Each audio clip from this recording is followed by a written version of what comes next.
네, 여러분 반갑습니다. 한화 사이언스 챌린지 진로 진학 특강을 강의를 맡게 된 교사 최승우입니다. 여러분 반갑습니다. 여러분 한번 화면 보시죠. 이게 김주아 앵커인데요. 네, 저도 몇 달 전에 보고 깜짝 놀랐습니다. 정말 사람 같죠? 하지만 이게 AI입니다. AI. 이제 과연 AI와 경쟁해서 이길 수 있는 학과나 직업이 과연 몇 개나 될까요? 인문계 같은 경우는 저는 감히 뭐 한 심리학과, 뭐 철학과, 미학과 정도, 그리고 자연계는 우리 하나 과학 챌린지의 주제인 뭐 바이오, 물, 뭐 환경 이런 정도이지 않을까 이런 생각이 들어요. 사실 학교 현장에 있다 보면 학생들한테 가장 인기 있는 직업들이 뭐 아나운서, 기자, 애널리스트, 뭐 회계사, 의사, 판사, 심지어 저희 교사까지도 인기 있는 직업인데 이게 과연 10년 뒤, 20년 뒤에 계속 지속 가능한 직업일까 이런 고민을 많이 합니다. 사실 이게 AI와 경쟁에서 과연 이길 수 있을까요? 예, 저도 굉장히 제 직업의 지속 안정성에 대해서 많이 고민을 하고 있습니다. 네.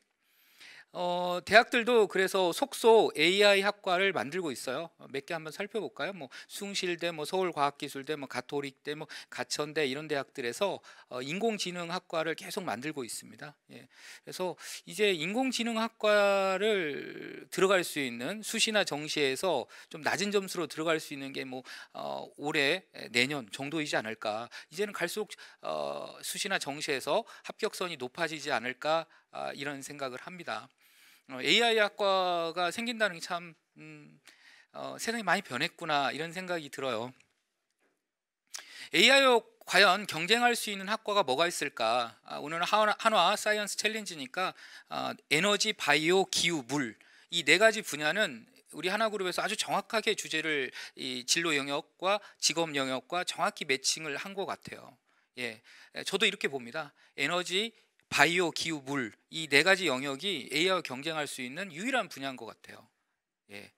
그래서 이 분야에 대해서 과학 영재, 창의적 아이디어를 가진 과학 영재를 발굴한다는 이 프로그램은 상당히 교육적으로도 의미가 있다 이런 생각이 듭니다. 이 창의적인 아이디어가 AI와 경쟁해서 이길 수 있다는 것이죠. 네. 그래서 하나 사이언스 챌린지의 이 주제이기도 합니다. 그러면 저는 어떤 걸 설명하려고 이렇게 오늘 강의를 왔냐면 이 하나 사이언스 챌린지에서 이 과학 영재 발굴하는 이 프로그램에서 이 대회에서 수상을 하고 또는 수상을 못했더라도 참여했던 경험과 결과를 진학과 또는 진로와 연계해서 어떻게 활용할 수 있을까를 오늘 짧지만 강의해 보도록 하겠습니다. 네. 이 발명대에 그럼 어떻게 연계할까? 뭐 정시는 정량적인 정시 모집이라는 건 정량적인 성적만 가지고 판단하기 때문에 대입이라는 게 수시 모집과 정시 모집이 있잖아요. 그래서 정시 모집에서는 이 과학 발명대를 활용할 수는 없죠. 거의 대부분. 하지만 이제 수시 모집에서는 학생부 종합 전형 학생부 위주 전형이라는 게 있는데 학생부 교과 전형과 종합 전형이 있는데 이 교과 전형은 말 그대로 내신 성적을 정량적으로 측정하기 때문에 우리 발명대를 활용할 수가 없어요. 하지만 우리 학생부 종합 전형 그 다음에 또 특기자 전형이라는 게 있어요. 사실 오늘 좀 특기자 전형 위주로 설명을 더 해야 될 것 같아요. 이 발명 대회를 하나 사이언스 챌린지의 우리 경험과 이 결과를 기록과 연계하는 작업을 조금 설명하면서 학생부 종합이나 진로 관련돼서 조금 더 추가적으로 좀 설명하도록 하겠습니다. 그래서 여러분이 이게 계획서, 보고서 앞에 선배님들이 나와서 강의하는 거 들으셨죠? 이게 왜 중요한가? 저는 현장 교사로서 학생들을 가르치면서 이런 생각이 들어요. 대학이 원하는 인재는 뭘까? 대학이 실질적으로 원하는 인재는 뭘까? 대학에 들어가서 학생들이 시험 어떻게 평가를 받죠? 보고서 내잖아요. 발표하죠. 그렇죠? 보고서도 내고 레포트 내는 거죠. 레포트 내고 발표하고 그죠. 그래서 이 보고서, 결과 보고서, 계획서 작업이 굉장히 중요하거든요.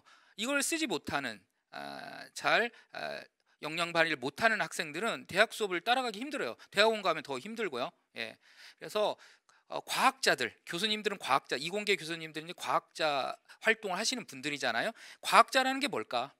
과학자라는 건 가설을 세우고 선행 연구를 찾은 다음에 그거에 대해서 실험 실습을 하고 자기가 가설을 세웠던 것이 맞는지 확인하고 결론을 내는 그런 과정을 우리는 과학자의 활동이라고 하고 있습니다. 그래서 이런 보고서나 계획서 쓰는 작업이 설령 우리 하나 사이언스 챌린지 이 대회에서 혹시 탈락을 하더라도 이런 어떤 일련의 활동들은 굉장히 중요하다.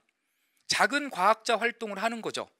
이런 과학 계획서 보고서를 쓰면서 또는 토의 토론 같은 발표 활동까지 첨가가 된다면 굉장히 금상첨화겠죠.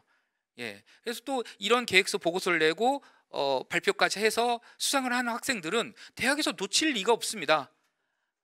작은 과학자 활동들을 통해서 일정한 결과물을 냈던 학생들은 굉장히 매력적인 거죠.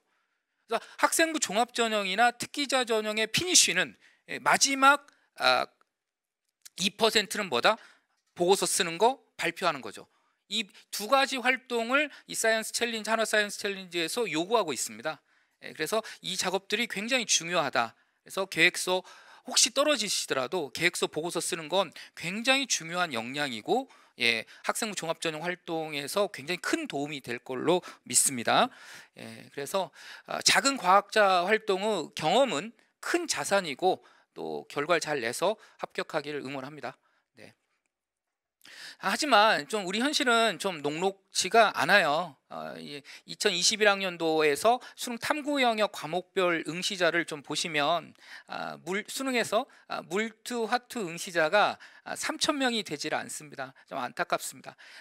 물투, 화투 선택자가 3,000명이 되지 않는 나라에서 노벨상이 나올 수는 없죠.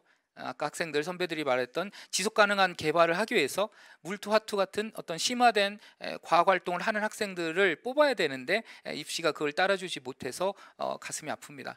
그래서 이 현재는 지금 이 수능 선택 과목에서 물투 화투 선택자가 굉장히 적다. 좀 가슴 아픈 얘기 좀 드리고 싶고요. 좀 입시 얘기를 좀 해야 될 것 같습니다. 선생님은.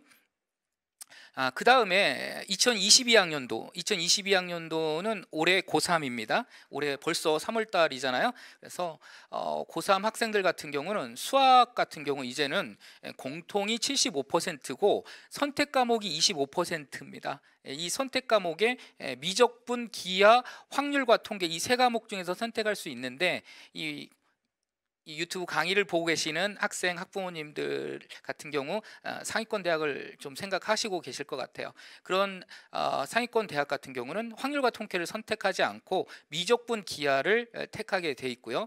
사회탐구하고 과학탐구를 2022학년도는 문이과 통합형 수능이라고 해서 사회탐구도 선택할 수가 있어요. 예를 들어 기계공학과 가는데 생활과 윤리나 사회문화를 선택할 수도 있는 원리예요. 하지만 상위권 대학에서는 그렇게 하지 않아요. 과학탐구를 지정했습니다. 정리하면 올해 고3 2022학년도 대학 학년도는 이 연도보다 하나가 앞서요. 왜냐하면 이 학생들이 2022년에 대학생이 되는 거니까. 그래서 미적분 기하 중에 택 하나 과탐이 지정이 돼 있다. 그래서 여러분 제가 왜 이 표를 보여드리냐면 과학을 소홀히 하지 마라. 문이과 통합형 수능이니까 과학 소홀히 하고 그냥 사회탐구 쉬운 거 하나 선택해서 암기 과목 할 수 있다 이렇게 생각하는데 그렇지 않아요. 상위권 대학은 과학탐구를 지정해 놨다라는 말을 하고 싶어서 이 PPT를 보여주는 겁니다. 그럼 과학탐구는 어떻게 선택할까? 하나 사이언스 챌린지니까 과학탐구 영역을 얘기해야 될 것 같아요. 저는 이제 경기도에 근무하는 교사라 우리 경기도 예를 들면 2학년 때 6월 11월 달에 전국연합 학력평가를 봐요. 그래서 모의고사 성적이 잘 나오는 원과목을 기억해 두세요.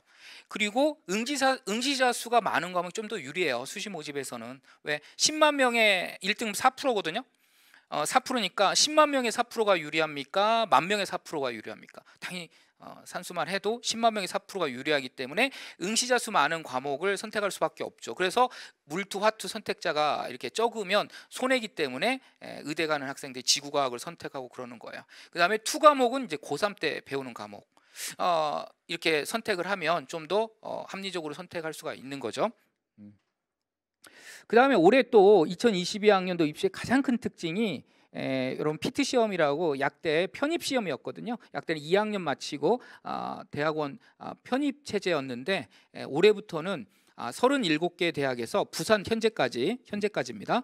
부산대를 제외하고 36개 대학이 약대로 학부 선발이 돼서 올해 입시에 자연계 입시의 가장 큰 화두는 약대의 학부 모집입니다. 약대 학부 모집입니다. 근데 이 약대 학부 모집을 제가 왜 들고 왔느냐면 오늘 우리 과학 영재 발굴 프로젝트잖아요. 저는 이 과학 영재들이 이런 신약 개발, 백신 이런 개발에도 이 과학 영재들이 참여해야 된다고 생각합니다. 약대 나와서 약국만으로 가는 게 아니라 제약회사나 연구소로 가서 신약 개발하고 이것도 발명의 영역이잖아요. 이랬으면 좋겠다는 생각을 말씀드리고 싶고 36개 대학에 1856명 이거는 일반 전형과 정원내 전형과 정원외 전형을 합친 겁니다. 굉장히 많은 인원을 선발하고 있다. 자, 그다음에 이제 여러분 좀 관심사에 대해서 얘기해보고 싶어요. 여기 지원하는 학생들의 학업 역량이 굉장히 뛰어나더라고요. 제가 좀 찾아봤습니다. 강의 오기 전에 어제 오늘 좀 찾아보니까 상당히 역량이 좀 학업 역량이 뛰어난 학생들이 지원하더라고요. 특히 뭐 카이스트, 지스트, 디지스트, 유니스트 뭐 이런 대학들을 되게 선호하는 학생들이 이 과학 챌린지 대회에 참여를 하고 있는데 이 대학들은요 고등교육법에 의해서 만든 대학이 아니에요. 그래서 교육부의 관할이 아니거든요. 그래서 좀 특별법에 의해서 만든 대학이라 수시 모집 6회 제한에 걸리지 않아요. 그러니까 수시 모집은 6번 쓰게 돼 있는데 6번 쓰고 나서 이 4개 대학을 추가로 더 써도 돼요. 포스텍이 빠졌는데 포스텍은 고등교육법에서 만든 대학이에요. 그래서 6회 제한에 걸려요. 그죠? 헷갈리시면 안 돼요. 포스텍은 고등교육부에서 만든 대학이고 이 4개 대학은 좀 화면 한번 보세요. 수시 모집 지원 횟수에 포함이 안 되고요. 수시 합격해도 정시 지원이 가능한 굉장히 특혜를 주는 거죠. 그죠? 우리 고입에서도 과학고나 과학영재학교가 일반고 학생하고 동시 선발을 하지 않잖아요. 사실은 과학과 과학영재학교를 우선 선발하잖아요. 그래서 좀 특혜를 주는 면이 있죠. 과학고나 과학영재학교에 마찬가지로 이공계 특성화 대학도 수시 모집 지원 횟수에 포함이 되지 않고 그 다음에 수시를 합격해도 정시를 지원할 수 있는 사실상 굉장히 특혜가 주어지고 있다. 그 다음에 2024학년도는 현재 고1입니다. 우리 이제 3월달이니까 고1로 합시다. 고1 같은 경우는 자기소개서가 폐지되는데 이 이공계 특성화 대학 4개 대학 같은 경우는 아까 말씀드렸던 특별법에서 만든 대학이라 자소서 폐지가 결정이 나지 않았어요 아직. 그래서 유지할 확률도 상당히 커요. 뭐 가정이긴 하지만 확정은 안 됐지만 이 4개 대학 같은 경우는 자소서가 유지가 되기 때문에 우리 예를 들어서 한화 사이언스 챌린지에 팀을 이뤄가지고 나가서 합격을 한 거를 자소서에 풀어낼 수가 있어요. 과학 발명대에 풀어낼 수가 있습니다. 특기자 전형 같은 경우 특히 이공계 특성화 대학 같은 경우는 카이스트 같은 경우는 조금 이따 보여드리겠지만 자소서가 올해부터는 3문하고 작년까지 4문항에서 올해 3문항으로 줄었는데 예를 들어서 카이스트 같은 경우는 작년에 다른 대학은 4개 문항이었는데 하여튼 5문항이었거든요. 그리고 뭐 각종 대회나 어학 성적, 경시대회 이런 걸 쓸 수가 있어요. 특기자 전형에서는. 그래서 이 과학 경시대회 한화 사이언스 챌린지에 합격했던 경험이나 결과를 이런 과기원 4개 대학에서는 자소서에 좀 풀었으면 상당히 좋습니다. 그걸 또 대학들이 원하고 있고요. 그런 인재를 뽑으려고 하는 겁니다. 그래서 제가 4개 대학, 과기원 4개 대학을 좀 더 강조해 줬습니다. 하나 사이언스 챌린지를 이 4개 대학에서 좀 풀면 상당히 유리합니다. 그래서 자소서 이 4개 대학은 자기소개서 폐지하겠다는 말을 하지 않았습니다. 일반 대학에서는 이제 2024학년도 현 고1부터는 자소서가 폐지되고요. 근데 현재 고3, 고2는 자소서가 있다는 거 말씀을 드리고 싶습니다. 자, 아까 우리 한화 사이언스 챌린지 핵심 영역이 뭐예요? 기후, 뭐 바이오, 환경 이런 거잖아요. 그래서 우선 기본적으로 대학 교수님들은 여러분의 학교 생활 기록부에서 대학의 어떤 전공과 고등학교 전공이 100% 일치하지 않잖아요. 그래서 여러분의 독서 역량을 굉장히 중요하게 봅니다. 기후, 생태, 환경 제가 뭐 좀 제가 좀 관심 있게 봤던 책들을 좀 나열해 봤는데요. 이런 책들을 좀 학년별로 좀 넣으세요. 저는 개인적으로 한 학년에 한 10권 이상씩 수시면 1학년에 한 10권, 2학년에 10권, 3학년 이렇게 10권 하면 30권이잖아요 벌써. 그죠? 그래서 30권 이상 정도는 좀 들어갔으면 좋겠다. 그래서 여러분이 관심이 있는 내가 기후 파트에 관심 있다. 그러면 그 관심 있는 그 기후 파트의 그 주제에 대해서 비슷한 책들을 읽는 거. 우리 국어에서 이제 비교는 이제 공통 부분을 이제 찾는 걸 비교라고 하고요. 차이점을 찾는 걸 대조라고 하는데, 내가 관심 있는 기후, 생태, 환경, 바이오 이런 영역의 어떤 특정 주제에 대해서 비슷한 책들 또는 반대되는 생각을 가지고 있는 책들, 이런 책들을 지금 현재 독서 같은 경우 지은 제목만 넣을 수 있잖아요. 그래서 책을 넣고, 그죠? 그런 활동들을 뭐 학교 자율활동이나 진로 활동이나 교과 수업 안에서 소화를 해낸다면 충분히 이게 학생부 종합 전형이나 특기자 전형에서 변별이 될 수가 있습니다. 그래서 저는 기본적으로 학생부 종합 전형이나 특기자 전형 교수님들이 과연 뭘 볼까? 저는 개인적으로 독서입니다. 독서가 가장 중요합니다. 여러분한테 뭐 노벨상을 탈 만한 뭐 상대성 이론을 발명할 수 있는 그런 역량을 보는 게 아니고, 기본적인 뭐 환경공학과다 그럼 관련된 책들을 읽었는지를 봅니다. 그래서 이 비교 독서를 했는지 또 차이점을 했는 대조 독서를 했는지를 봅니다. 관심 주제에 대해서 탐닉하고 몰입하고 있는지를 꼼꼼히 본다는 걸 기억하셔야 돼요. 그래서 이게 독서의 위계성을 좀 지켜달라. 1학년 때 좀 교양서 수준의 책을 읽었다면 2학년 때는 좀 더 업그레이드가 되고 3학년 때 좀 더 업그레이드되는 위계성을 좀 지켜줬으면 좋겠다. 그렇다고 대학 교재를 보라는 게 절대 아닙니다. 그죠? 대학교 한 1학년 정도 수준까지만 정도 여러분 책을 봐도 충분합니다. 그래도 막 2, 3, 4학년 때 전공책 보라는 게 절대로 아닙니다. 그런 거 좋아하지도 않습니다. 예. 그래서 독서가 가장 기본이다. 그다음 기후나 생태, 환경, 바이오, 이 앞으로 AI를 대체할 수 있는 이런 영역에서 그럼 교수님들은 뭘 보느냐? 이 독서 역량을 본다는 거 꼭 기억하시고요. 그래서 제가 한번 예를 들어 갖고 와봤는데, 뭐 지구환경공학과, 환경공학과, 환경생명화학과, 뭐 주거환경공학 이런 것들이 이제 학과와 연계할 수 있는 거거든요. 이 사이언스 챌린지에서 다루는 주제 분야의 학과들입니다. 이런 과들의 어떤 기본 전공 관련 교과목을 찾아서 어떻게 해야 돼요? 당연히 성적을 올려야죠. 그죠? 지구환경과학과 가는데 지구환경과학 그 성적은 뭐 지구환경 1이 뭐 7등급이다. 이러면 뭐 학업 역량이 떨어지는 거 아닙니까? 그죠? 그래서 관련 비교과 활동도 하고 봉사도 하고 뭐 환경 정화나 뭐 이런 것들도 좀 학교에서 좀 한다던가 개인 봉사를 한다든가, 그죠? 예, 책을 읽는다든가 이런 활동들이 고등학교 때 이루어져야 된다는 겁니다. 책이 굉장히 중요하다라는 말씀 드리고 싶어요. 책입니다. 책.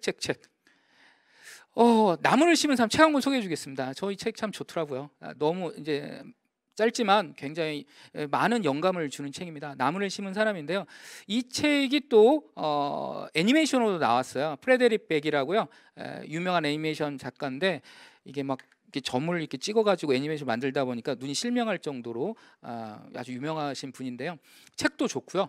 애니메이션도 좋습니다. 오늘 제 강의 끝나고 유튜브에 찾으면 떠 있어요. 나무를 심은 사람이나 뭐 위대한 강, 이게 우리 하나 사이언스 챌린지에 좀 맞는 영상인 것 같아서 제가 한번 좀 개인적으로 추천해 보고 싶어요. 나무를 심은 사람이나 위대한 강이라고 치면 이 프레데릭 백의 애니메이션이 있어요. 상당히 여러분 그 관심, 우리 하나 사이언스 챌린지 주제와 맞는 애니메이션입니다. 한번 추천드리고 싶어요.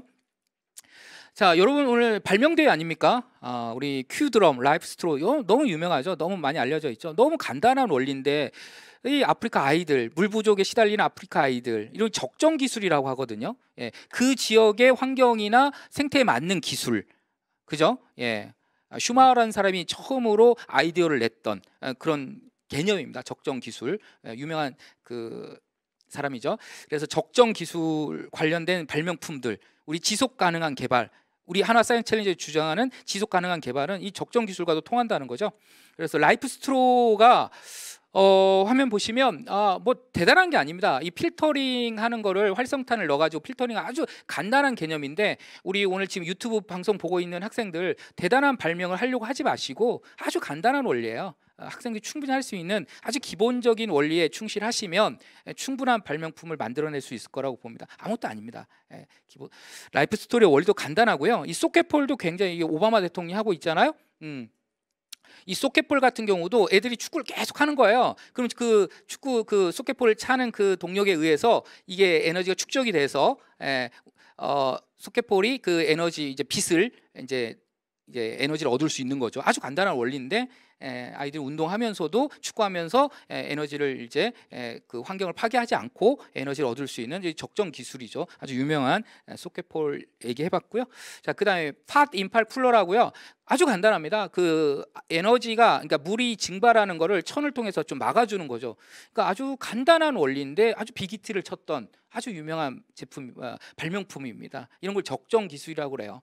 그래서 여러분 저는 이제 자연과학 선생님이 아니니까 문과 선생님 입장에서 보면 이런 것들이 어떤 적정 기술이고 지속 가능한 개발이고 우리 어떤 선진국과 개발도상국이 연대할 수 있는 기술이 아닌가. 아주 간단한 원리다 이런 말씀을 드리고 싶어요. 미래 유망 직업들 한번 살펴보죠. 사물 인터넷 IoT라고 합니다. 그래서 어떤 유선 무선망을 통해서 어떤 집과 회사 등이 다 이제 사람 없이도 연계가 리모컨 하나나 핸드폰을 가지고 할 수가 있는 거죠, 그죠? 그래서 이런 걸 이게 IoT 기술, 이 전문가들 이게 이제 뭐 굉장히 미래 유망 직업 중에 하나입니다. 미래 유망 직업 중에 하나고요. 자, 인공지능 아까 계속 나왔죠. AI 우리 알파고 기억나세요? 이세돌 저는 바둑 굉장히 좋아하는데요. 네, 우리 알파고하고 이세돌이 졌는데 아주 유명한 말을 했습니다. 유명한 말을 했죠. 네, 한 번 이겼잖아요. 네, 여러 번 패했는데 이세돌이 유명한 말을 합니다. 인류가 진 게 아니라 이세돌이 졌을 뿐, 패배했을 뿐이다. 아주 겸손한 말을 해서 사람들이 이세돌이 좀 건방지다 이런 생각을 하고 있었던 사람들도 이세돌한테 반하게 되는 그런 유명한 말을 하죠. 아마 그 알파고에 이긴 1승이 인류 최후의 1승 같습니다. 네, 그리고 이제 우리 그 가천대에 IBM 슈퍼컴퓨터 왓슨이 와서 진단하고 처방하고 이렇게 건강검진하는 우리 인간이 하는 건강검진을 기계가 알고리즘으로 전환하는 이런 획기적인 우리나라에도 들어왔다는 거예요. 드디어 의학 분야에도 가천대에 들어왔죠. 그래서 하천 길병원에 있습니다. 그래서 인공지능 전문가 또 유망하다는 거고요. 빅데이터 전문가, 그죠? 빅데이터라는 학과, 뭐 국민대나 서울시대 이런 빅데이터 학과가 있을 정도로 빅데이터 학과는 굉장히 선호를 받는 직업이다. 이제는 빅데이터 학과. 자, 그 다음에 뭐 어떤 AR, VR, 가상현실, 증강현실, 뭐 그죠? 우리 아이들이 좋아했던 그 포켓몬고 기억나시죠? 뭐 그죠? 예, 그 포켓몬이 나타나면 몬스터볼 던져서 잡는 건데 뭐 그래서 뭐 세계적인 열풍이었잖아요. 예, 이런 것들. 이거 아직 뭐 게임 산업과도 연계될 수 있어서 아주 유망한 직업이고요. 우리 생명과학 연구원 이거는 우리 하나 사이언스 챌린지하고도 연계된 직업이죠. 생명과학 연구원 같은 경우는 어떤 약학과도 관련이 있고 뭐 줄기세포, 인간의 어떤 질병, 제약 개발, 신약 개발과도 관련이 있습니다.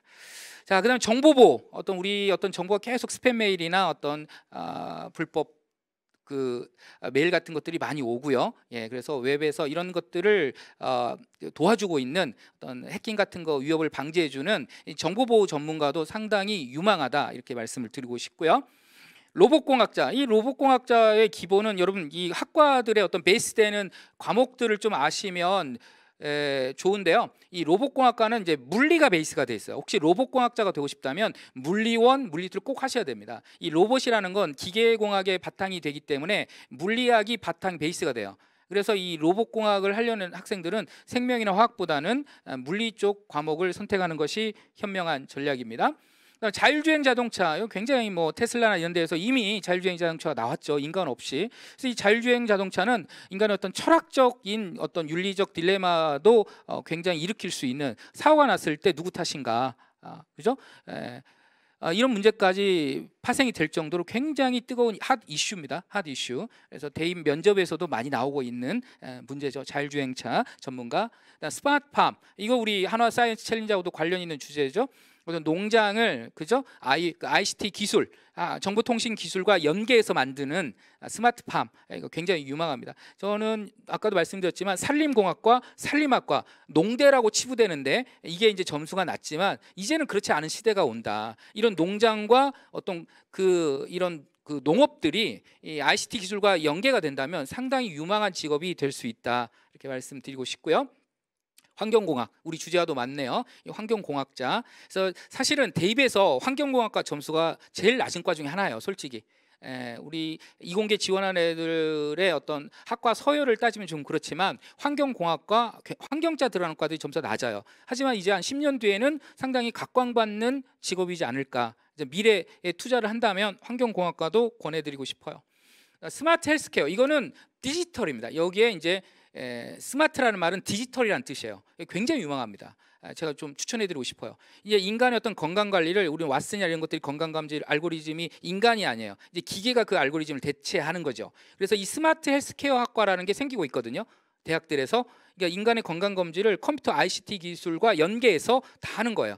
혈압이나 이런 것들까지 화면을 보면서 직접 가지 않고 재는 거죠. 이런 것들 스마트 헬스케어 상당히 유망합니다. 여러분 관심 있게 보세요. 드디어 스마트 헬스케어 학과라고도 있고 디지털 헬스케어라고도 있어요. 그래서 이런 과들은 관심 있게 보시면 좋을 것 같고요. 3D 프린팅 이거는 뭐 굉장히 많이 여러분이 언급됐죠. 이제 3D 프린터기에 대해서 실제 이제 웬만한 학원이나 어떤 학교 실험에서 많이 하고 있잖아요. 3D 프린터를 가지고 이제 4D 프린터까지 얘기가 나올 정도로.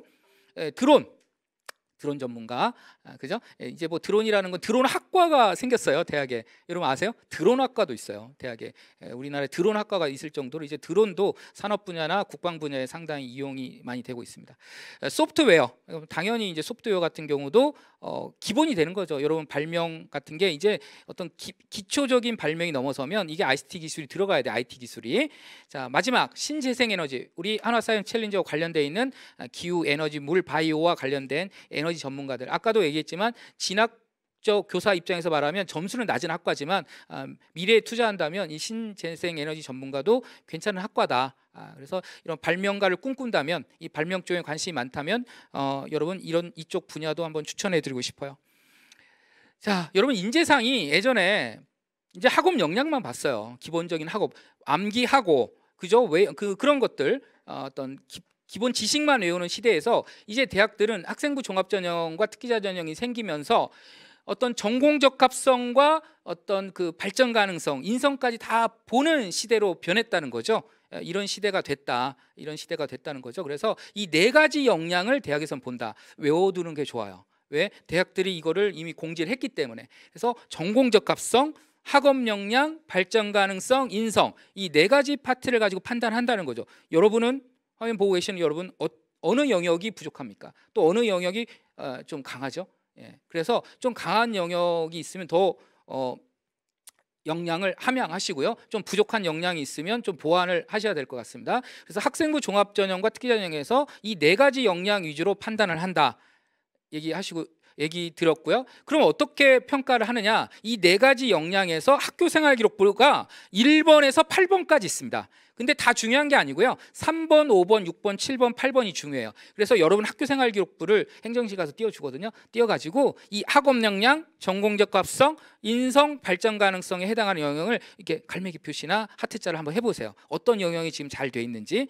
이런 걸 뭐라고 한다? 학생부 종합 전형이라고 합니다. 그래서 학교생활기록부를 한 영역만 판단하는 게 아니라, 그죠? 여러분 발명대회를 하면 그 발명대회 수상했어. 그 수상만 보는 게 아니라 독서도 보고, 그죠? 교과 수업에 물리나 화학 수업 열심히 들었는지도 보고, 선생님들의 평가도 보고, 동아리 활동 다 본다는 거죠. 이거 어려운 말로 횡단평가라고 했어요. 한양대학교에서는. 여러분, 그래서 학생부 종합전형은 한 영역만 보지 않는다라는 말씀을 드리고 싶어요. 그래서 예를 들어서 발명대회 나갔어. 우리가 한화대 사이언스 챌린저 발명대회를 나갔어요. 거기서 끝이지 않고 독서도 하고, 발명대회 나갔는데 독서 영역이 너무 부족해. 그리고 매체도 좀 찾아보고, 잡지나 아니면 인터넷 SNS도 좀 찾아보고, 그죠? 테드도 찾아보고, KOCW, K무크도 좀 찾아보고, 그런 다음에 어떤 탐구 보고서나 발표를 했다. 이게 1년의 하나의 활동이에요. 여러분은 대회 하나만 갖고 이렇게 분절된 활동들, 이런 분절된 활동 하나로 끝나면 절대로 안 됩니다. 그러면 평가하지 않아요. 이런 1년의 활동, 발표도 하고 우리 계획서 내고 보고서 내고 토론까지 하잖아요. 나중에 우리 한화사이언스 챌린지도. 그럼 이게 1년의 활동이 다 된 거예요. 핀씨는 보고서나 발표라고 제가 분명히 말했습니다. 이런 1년의 활동을 했다면 이 학생은 하나 활동을 한 거예요. 이런 1년의 활동을 통해서 성장한 거죠. 그죠? 그런 활동들이 스토리로 꾸며져서 하나의 플롯 구성화가 됐다면 하나의 활동이 된 거죠. 이런 발명대회를 하나 했던 것도 그냥 펑션, 하나의 기능으로 끝나는 것이 아니라 이런 펑션들이 모여서 전체로서의 하나, 홀 펑션이 되는 거죠. 이 펑션들이 분절되는 게 아니라 매칭되고 매핑돼서 전체로서 하나가 되는 거예요. 발명대회 하나 가지고 대학 못 가요. 하지만 굉장히 큰 커리어를 갖고 있는 거죠. 발명대회는. 그 발명대회를 통해서 여러분이 독서도, 자율활동도, 성적도 올리고, 매체도 찾고, 보고서도 쓰고, 발표도 하고, 이런 것들이 홀 펑션, 이런 기능들이, 각각의 활동들이 모여서 스토리가 된다, 플롯이 된다, 이렇게 말씀을 드리고 싶어요. 여러분 어떻게 해야 됩니까? 그럼 이제 화면 보고 계시는 분, 학교 생활을 어떻게 해야 되느냐? 내가 가려는 학과 있죠? 학과의 관련 교과를 찾으셔야 돼요. 가장 중요합니다. 예를 들어서 우리 화학교육과 볼까요? 화학교육과는 화학, 수학 굉장히 중요하죠. 물리도 중요하고, 이런 과목들에 우선 성적을 올려야 돼요. 그리고 관련된 활동을 늘리시면 돼요. 다시 첫 번째, 관련 교과를 찾아라. 그 다음에 두 번째, 관련 교과 활동을 늘려라. 그죠? 예, 이게 가장 중요한 겁니다. 그래서 내가 화학교육과를 가고 싶어. 그러면 이 사이언스 챌린지도 좋은 커리어 중에 하나잖아요. 그럼 수업 그 성적 올린 다음에 관련 대회 같은 거, 이런 사이언스 챌린지 같은 거 참여하는 것도 굉장히 좋은 방법이죠. 그래서 관련 교과를 찾아라. 선생님 몇 개 좀 더 들고 와봤어요. 한번 구경 한번 해봅시다. 뭐 볼까요? 뭐 의예과 하고 싶다. 수학하고 생명과, 영어 원서 많이 보니까 영어도 중요하고, 이런 과목들의 성적을 우선 올리셔야 돼요. 알겠어요? 가장 중요한 건 학생이기 때문에 성적을 먼저 올리고 그 다음에 관련 대회나 관련 비교과 활동을 하시면 되겠습니다. 또 하나 몇 개 더 해볼까요? 여러분 관련 학과 어떤 학과입니다. 지구환경과학과다. 그럼 수학, 지구과학, 그죠? 뭐 물리, 이런 것들 굉장히 중요하죠. 그죠? 이런 관련들 교과 성적 올리고 관련 활동을 늘리시면 되겠습니다. 네. 여러분 또 뭐 환경에너지공학과다. 당연히 수학이나 화학, 생물, 뭐 물리, 이런 과목들이 기초 과목들입니다. 성적 올리고 관련 활동하고, 이 아주 3단계입니다. 내가 지원하려는 그 모집 단위를 우선 찾아라. 그리고 모집 단위와 관련된 교과를 찾아라. 그리고 관련 비교과 활동을 해라. 이 3단계를 지키시면 되겠습니다. 그 활동 중에 독서가 중요하다는 얘기 말씀을 드렸고요. 자, 내가 뭐 컴퓨터공학과를 가겠다, 화학공학과를 가겠다. 관련 교과 찾고 관련 연계 활동해라. 이게 가장 기본적인 패턴이 되겠습니다. 자, 이것도 보시고요. 뭐 조경학과다. 그러면 당연히 조경학과면 환경이나 생명과학 잘해야 할 것 같고요. 이게 가장 기본적인 작업 활동이다. 이렇게 보시면 되겠습니다. 자, 그다음 보겠습니다.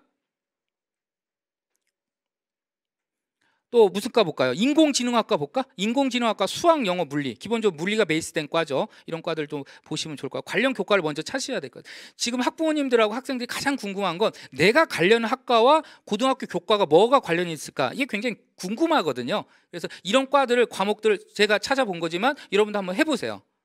네. 자, 첫 번째 이제 정리하겠습니다. 이제 저희 강의 마무리 단계에 들어왔습니다. 아무리 역량이 뛰어나도 그거를 기록과 연계하지 못하면 말짱 도루묵입니다. 그 활동을 기록과 연계하셔야 됩니다. 그 기록 양식이 뭐가 있죠? 학교생활 기록부, 선생님들이 쓰는 거, 그다음에 여러분이 쓰는 자기소개서, 그다음에 여러분 특기자전형 같은 데 쓰는 증빙 서류, 조금 이따 설명하겠습니다. 그다음에 여러분 이 과학 발명품 대회, 한화 사이언스 챌린지는 특히 특기자 전형과 굉장히 연계가 되어 있습니다. 그래서 뭐 과학 특기자, 뭐 소프트웨어 특기자, 이런 특기자 전형을 적극 활용하시면 이 사이언스 챌린지의 어떤 경험이나 결과물을 상당히 유용하게 활용할 수가 있습니다. 자, 이제 마지막 이제 대입과 우리 한화 사이언스 챌린지는 어떻게 연계가 되어 있는가 한번 살펴보겠습니다. 여러분 그 학교생활 기록부에 어떻게 녹여야 되느냐, 여러분이 했던 과학 활동들을 우선 여러분 이 고2 2022학년도라고 돼 있는데 이제 3월 달이니까 이제 2022학년도가 고3이 되는 거고요. 2023학년들은 고2가 되는 거고 중3은 고1이 되는 겁니다. 이제 3월 달이라 한 학년씩 진급시켜 주세요. PPT 그렇게 보시면 됩니다. 그래서 과목당 교과 세특이 500자가 있어요. 거기에 녹여내야 돼요. 여러분 어떤 과학 관련된, 과학이나 수학 관련된 활동들을. 그다음에 추가 교육 과정이라고 있어요. 뭐 클러스나 이런 건 조금 이따 설명하겠습니다. 예, 그다음에 여러분 동아리 활동에서 좀 녹여내야 돼요. 470자, 자율 동아리는 30자, 정규 동아리는 470자, 정규 동아리 470자, 자율 동아리 30자 이렇게 기록이 가능하고요.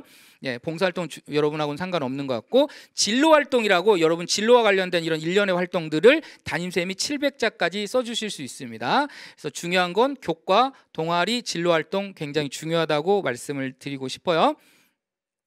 자, 그 다음에 여러분 수상 경력 같은 경우도 여러분 특기자 전형에서 좀 활용하세요. 하나 발명 여기서 대회에서 수상을 하면 특기자 전형에 자기소개서나 증빙 서류에 넣으시면 되고요. 독서 중요하다고 얘기했습니다. 그다음에 자기소개서 같은 거 4개 이공계 특성화 대학의 자기소개서는 2024학년도에도 살아남을 확률이 많으니까 거기에 좀 녹여내세요. 추천서는 전면 폐지됐습니다. 올해부터 전면 폐지됐기 때문에 아시면 될 것 같고요. 자, 그다음 여러분 이제 현 고1부터는 2024학년도인데요. 이것도 마찬가지입니다. 수상 경력 같은 경우는 아까 증빙 서류나 자기소개서에 좀 녹여내시면 될 것 같습니다. 녹여내시면 될 것 같고요. 자, 그다음 보겠습니다. 이제 컴퓨터, IT, 소프트웨어 이렇게 특기자 전형을 좀 활용하시라. 이게 대학이 많은데 제가 일부만 들고 왔습니다. 그래서 특기자 전형을 적극적으로 활용하면 여러분의 발명품 대회 이 대회를 어떤 경험이나 결과를 녹여낼 수가 있어요. 뭐 예를 들어 뭐 과학 뭐 하나 들고 왔습니다. 이화여대 과학 특기자 이런 거 같은 경우는 여러분 이제 발명품 대회를 충분히 활용할 수 있는 대회죠. 그래서 특기자 전형을 활용하라. 그 다음에 또 좀 팁을 좀 드릴게요. 여기 지금 현재 고1 학생들도 듣고 있을 것 같은데 여러분 진로 선택 과목이라는 게 있어요. 근데 여러분 잘 몰라요. 근데 진로 선택 과목 중에서 과학 발명과 특허와 관련된 학과가 단 한 개가 있어요. 기억하세요. 지식재산 일반이라는 과목이에요. 이 과목의 단원에 발명품 관련된 거, 특허 관련된 단원이 있어요. 이거 관련된 단원이 교과 세트에 들어갈 수가 있는 거죠. 진로 선택 과목이니까 교과 세트 500자를 써야 되는데 진로 선택 과목 중에서 사실은 유일하게 과학, 특히 발명이나 특허 관련된 내용을 다루고 있기 때문에 굉장히 유용합니다. 그래서 혹시 특기자 전형을 노리는 학생이 있다면 우리 진로 선택 과목 지식재산 일반 과목 좀 적절하게 이용하면 좋고요. 하나만 더 진로 선택 과목 중에 수학과제 탐구 이것도 논문을 쓸 수 있는 아주 아까 제가 왜 이 한화 사이언스 챌린지가 상당히 유용하냐 학자처럼 계획서를 내고 보고서를 쓸 수 있잖아요. 그죠? 그럼 학교에서 그런 과목이 있느냐? 있죠. 수학과제 탐구나 사회과제 탐구 여러분 이공계 학생들이기 때문에 수학과제 탐구 추천해주고 싶어요. 이런 과목들과 과학 특허와 과학 발명 특허 이게 주로 발명이나 특허 관련된 과목이 단원이 있다는 거죠. 그래서 지식재산 일반이라는 과목 진로 선택 과목에 선택하면 상당히 좋습니다.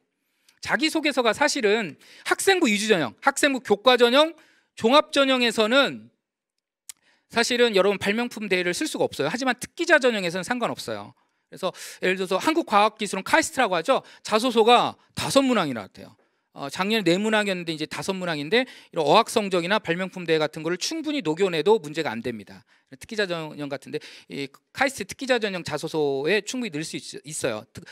이공계 특성화 대학 같은 거에서 자기소개서를 좀 활용해달라 이렇게 말씀을 드리고 싶고요. 또 특기자 전형에 뭐가 있냐면 활동 증빙 서류라는 게 있어요. 이 증빙 서류에 여러분 한화 사이언스 챌린지 뭐 대상 받았다 이거 쓰면 됩니다. 이걸로 녹여내시면 충분히 대학 가는데 굉장히 유용할 겁니다. 자, 그 다음에 마지막이네요. 제가 준비해온 강의 우리 고교학점제가 2025년에 실시되는데 학교 교과목에 특히 과학 과목 같은 경우 이 발명이나 특허 관련된 과목들이 좀 적고 연구 논문을 쓸 수 있는 과목이 거의 없어요. 아까 말한 수학과제 탐구 정도, 사회과제 탐구 정도인데 이 주문형 강좌 학교에서 부족한 과목들 주문형 강좌나 학교 공동교육과정 클러스터 그 다음에 온라인 교육과정이라고 있어요. 교실 온닷이라고 이 세 개가 여러분 다양한 과목이 개설되어 있어요. 뭐 과학과제 탐구 등 논문 쓸 수 있는 이런 과목들. 그래서 주문형 강좌, 온라인 교육과정 교실 온닷, 그 다음에 학교 간 공동교육과정 클러스터 이런 것들은 학교 이걸 엑스트라 커리큘럼 학교 이외의 어떤 추가 교육과정이라고 하는데 이 교육과정도 정규 교육과정 교과 세특과 마찬가지로 500자가 기록이 가능해요. 교과 세특이. 그래서 이것도 좀 활용해달라. 특기자 전형이나 학생부 종합 전형에 과학 관련된 내용으로 좀 가고 싶은 학생들은 학교 정규 교육과정 이외에도 이 추가 교육과정 다시 주문형 강좌, 온라인 교육과정, 학교 공동과정 교육과정 클러스터 이거 좀 활용해주고 다시 정리하면 진로 선택 과목 중에 수학과제 탐구 그 다음에 지식재산 일반 이 과목 좀 선택하면 상당히 유리하다 이런 말씀 드리고 싶고 자기소개서 같은 경우는 4개 이공계 특성화 대학은 2024학년도에도 열어놨다. 걱정하지 말고 그 다음에 활동 증빙 서류에 좀 녹여내봐라. 그리고 여러분 이 대회 떨어지더라도 학교의 어떤 자율활동 500자 진로 활동 700자, 교과 획득 500자 이런 활동들에 여러분의 역량을 녹여내면 됩니다. 제 강의는 여기까지 하고요. 예, 여러분 하나 사이언스 챌린지에서 여러분 지속 가능한 개발이 가능한 멋진 발명품 꼭 만들어서 수상하시기 바랍니다. 여러분 응원하겠습니다. 감사합니다.